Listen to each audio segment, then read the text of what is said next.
हर हर महादेव। सभी भक्तों को हमारे YouTube चैनल में आप सभी भक्तों का हार्दिक स्वागत एवं अभिनंदन। अक्सर आप लोगों ने देखा होगा जब कोई मर जाता है तो चार लोग उसे कंधा देते हैं और शमशान घाट तक ले जाते हैं। उनके साथ क्या होता है ये किसी को नहीं पता। आज इस रहस्य से पर्दा उठने वाला है। सुनकर हैरान हो जाओगे कि उनको इसका क्या परिणाम भुगतना पड़ता है, इसलिए इस कथा को बड़े ही ध्यान से सुनना। द्वारिका के शांत प्रांगण में समुद्र की लहरों पर चंद्रमा की धवल छाया झिलमिला रही थी और भगवान श्री कृष्ण शांत भाव से बैठे हुए थे। और तभी आकाश में एक मधुर कंपन हुआ, विशाल पंखों की गूंज फैली और तभी गरुड़ ने भगवान के चरणों में प्रणाम किया और बोले, प्रभु मेरे मन में एक जिज्ञासा है, एक रहस्य है जो मृत्यु, आत्मा और अंतिम यात्रा से जुड़ा है। कृपया करके इसे स्पष्ट कर दीजिए। भगवान श्री कृष्ण मंद मंद मुस्काए और फिर बोले, हे गरुड़, तुम्हारी हर जिज्ञासा धर्म का दरवाजा खोलती है। पूछो तुम्हें क्या जानना है। तब गरुड़ ने नम्र स्वर में कहा, जब मनुष्य देह छोड़ते हैं और उनकी अर्थी उठती है, जब लोग अर्थी को कंधा देते हैं, तब मुझे ऐसा अनुभव हुआ है कि आत्मा उन कंधा देने वालों को देखती है, जैसे किसी अदृश्य दृष्टि से उन्हें पूछती है, प्रभु ये क्यों होता है? क्या ये केवल एक परंपरा है या इसके पीछे कोई दिव्य संकेत या फिर रहस्य छिपा है?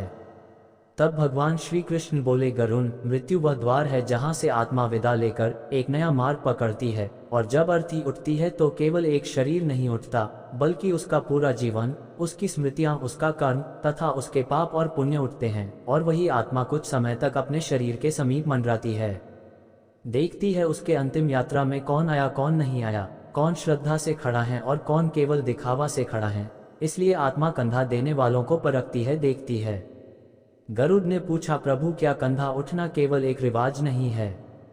भगवान श्री कृष्ण बोले, नहीं गरुड़, कंधा देना एक ऊर्जा का आदान प्रदान है। ये देह से बढ़कर एक आत्मा और जीवित व्यक्ति के बीच एक अदृश्य अनुबंध है। जो व्यक्ति पवित्र मन से श्रद्धा और प्रेम से कंधा देता है, वह अपनी तरफ से करुणा और सम्मान का प्रकाश उस आत्मा तक पहुंचाता है और वही प्रकाश आत्मा के लिए मार्ग बन जाता है। यही गरुड़ पुराण कहता है, जिसने निस्वार्थ भाव से कंधा दिया उसने 100 यज्ञों के समान पुण्य फल पाया। गरुड़ ने विस्मृत होकर पूछा, भगवान, प्रभु पर आत्मा वहीं क्यों रहती है? भगवान श्री कृष्ण ने कहा, क्योंकि आत्मा तुरंत समझ नहीं पाती कि उसने देह त्याग दिया। वह उस समय भ्रम में रहती है। उस समय उसे दिशा चाहिए और वही दिशा वह अर्थी उसे देती है। 4 कंधे उसका मार्ग बनते हैं, इसलिए अर्थी उठाना केवल 4 कंधा देना नहीं बल्कि 4 दीपक जलाना है। ये सुनकर खुद देर गरुड़ मौन रहे, फिर बोले, प्रभु क्या होता है जब किसी शरीर को 4 कंधे नहीं मिलते? ये सुनकर भगवान श्री कृष्ण के आंखों में गंभीरता उतर आई और भगवान बोले, गरुड़ सुनो, एक कथा है जो पूर्ण सत्य है और पृथ्वी के एक युग में घटा था। बहुत समय पहले पाटलिपुत्र में धनीराम नाम का एक व्यक्ति रहता था। धन का पुजारी, धर्म से विमुख, ब्राह्मणों को अपमानित किया, गरीबों का तिरस्कार किया, अपने पितरों के श्रद्ध कर्म नहीं किए, जिससे उसका धर्म चला गया। उसका दया, धर्म, करुणा से कोई संबंध नहीं था।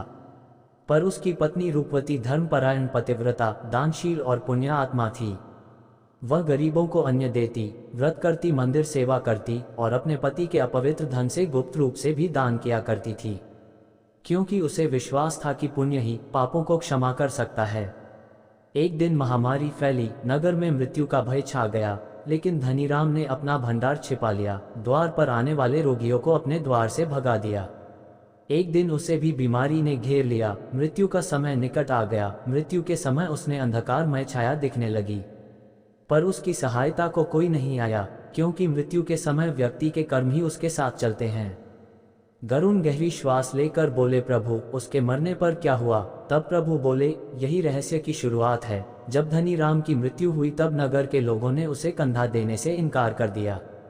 लोग बोले, यह वही है जिसने कभी किसी का अंतिम संस्कार नहीं कराया, ब्राह्मणों का सम्मान नहीं किया, कभी किसी को दान नहीं दिया। ऐसे व्यक्ति को कौन कंधा दे? उसकी पत्नी ने लोगों से बहुत विनती की, तब जाकर उसे 3 कंधा मिले। चौथा कंधा देने को कोई तैयार नहीं हुआ, इसलिए अर्थी वहीं रुक गई। हवा कांपने लगी और रूपवती ने देखा कि उसके पति की आत्मा वहीं अर्थी के आसपास व्याकुलता से मंडरा रही थी। काले धुएं से घिरी हुई, भय से कंपित आत्मा बिना देह के उस देह से बंधी थी। तब फिर गरुड़ ने पूछा, प्रभु क्या आत्मा देह से बंधी है? तब भगवान श्री कृष्ण बोले, हाँ गरुड़, जब तक अर्थी पूरी विधि से नहीं चलती, आत्मा आगे नहीं बढ़ती। शास्त्र कहता है बिना चौथे कंधा के आत्मा अटक जाती है, ना आगे बढ़ पाती है ना लौट पाती है, और समय के साथ प्रेत बन जाती है। गरुण बोले प्रभु फिर क्या हुआ? भगवान बोले गरुण धनीराम की पत्नी रूपवती नगर के कोने कोने में जाकर लोगों से प्रार्थना की। उसी समय वहां पर एक अज्ञात युवा साधु आ गया। उसने कहा चौथा कंधा मैं दूंगा। निस्वार्थ भाव से दिया गया कंधा आत्मा के पाप को मुक्त कर देता है। और साधु का मन निष्काम था, इसलिए वह पाप का भागी नहीं बना। जैसे ही चौथा कंधा मिला, हवा शांत हो गई, धुआं हट गया और सूर्य की किरणें अर्थी पर पड़ी और रूपवती ने देखा धनीराम की आत्मा धीरे धीरे ऊपर उठ रही है। तब गरुड़ ने पूछा प्रभु क्या चौथा कंधा देने वाला आत्मा के पाप में बंध जाता है? तब भगवान श्री कृष्ण बोले नहीं गरुड़, ये भावना पर निर्भर है। यदि कोई लोभ भय स्वार्थ प्रतिष्ठा या दिखावा के लिए कंधा देता है तो वह आत्मा के अधूरे कर्मों से बंध जाता है, पर जो प्रेम दया करुणा और श्रद्धा से कंधा देता है वह केवल आत्मा की मुक्ति का साधन बनता है। ना वह किसी प्रकार का पाप लेता है और ना ही किसी प्रकार के बंधन में बंधता है। चार कंधे चारों पुरुषार्थों की निधित्व करता है, अर्थ धर्म काम और मोक्ष। लेकिन यदि इसमें कोई अधूरा हो तो आत्मा का मार्ग अटक जाता है। चार कंधा ईश्वर द्वारा दिया गया अंतिम अवसर है। जैसे दीपक अंधकार में राह दिखाता है, वैसे ही चौथा कंधा आत्मा को दिशा देता है।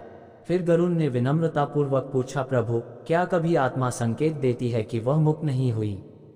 तब भगवान श्री कृष्ण बोले हाँ गरुड़, जब आत्मा बंधन में होती है तब संकेत मिलते हैं। अचानक तेज बारिश का होना, आरती के आग का बार बार बुझ जाना, अर्थी का गिर जाना, दाह संस्कार में बाधा उत्पन्न होना, ये संकेत है कि आत्मा अभी मुक्त नहीं हुई। इस समय गरुड़ जी के मन में श्रद्धा और विस्मय एक साथ उमड़ पड़ा। गरुड़ जी बोले प्रभु कंधा देना वास्तव में महान कार्य हुआ। प्रभु श्री कृष्ण मुस्काए और बोले हे गरुड़, कंधा देना केवल देह उठाना नहीं है, ये आत्मा को उसके कर्मों के जाल से निकालने में मदद करता है, या उस अंतिम यात्रा में ईश्वर का कार्य पूरा करना है। इसलिए कंधा बड़े ही शांति श्रद्धा और पवित्र मन से देना चाहिए। आज के लिए बस इतना ही, मिलते हैं अगले वीडियो में, तब तक के लिए हर हर महादेव।